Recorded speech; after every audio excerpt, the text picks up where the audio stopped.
This West Coast culture goes back to the biblical days of Hercules, Samson, and the gladiators. Black bodybuilders on the West Coast brought mass muscle from the backyards of South Central Los Angeles, Compton, Watts, to the iron pits of Venice and Muscle Beach, Gold's Gym, then amateur and pro competition. These iron addicts, guys of the weight pile, were gang affiliated. Some 300 Club prison hogs, others just worked out to stay in shape. But every neighborhood had a workout house or apartment to do their bench pressing, deadlifting, curls, and back arms at. Being swole was the thing to do in the 1970s and 80s. Sergio Oliva, Lou Ferrigno, Arnold Schwarzenegger, Bill Grant inspired some of these brothers to reign supreme once they hit the pro ring. They were monsters without steroids, so naturally swole in body mass and muscle that the competition judges didn't even know how to judge them. Black men changed the game in mostly every sport. Bodybuilding is no exception. These great men of steel, built gangsters, dominated every venue they entered, all eyes on the West, especially when the world heard about, then they saw the greatest built gangster of them all, Craig Munson.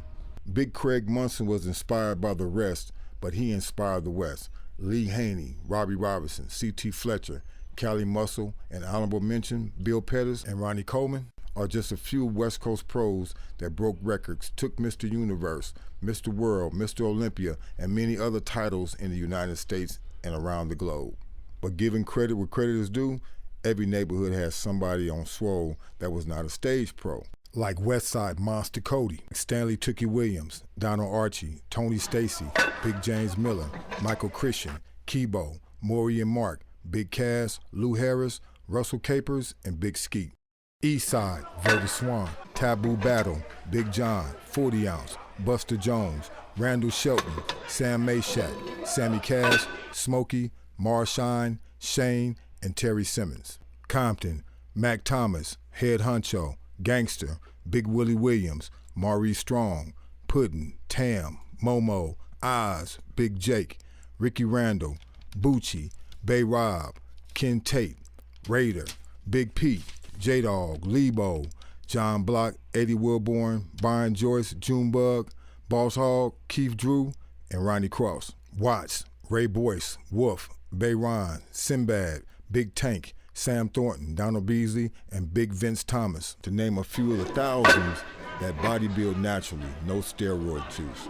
Black bodybuilders in the 1970s and 80s didn't use that shit. One, because they didn't know enough about it. Two, they couldn't afford it. And three, didn't want to get clowned for cheating. More power, more problems. Rumor is that in 1984-85, pro bodybuilders Francisco Colombo, Sergio Avila, and Robbie Robertson went to San Quentin prison to see this magnificent 300 Club weight pit. And to no avail, West Side inmate Ricky Porter put him on check, saying, "We straight peanut butter, top ramen, and tuna up in here, no steroids. Y'all don't want none of this natural shit." He clowned them dudes, and they didn't touch no iron that day. Years later, January 2nd, 1998, Chief Deputy Director of the California Department of Corrections, Greg Harding, under then Governor Pete Wilson, banned weights in all the California prisons. Damn shame. But don't get it twisted, because that didn't stop nobody from staying on swole and on point.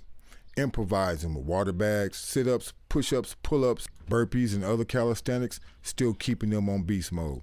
But if you got too swole, too big for the COs to control, you was going to the hole. Google these pioneers and neighborhood legends that paved the way for the next generation of bodybuilders. And this is how the West was won.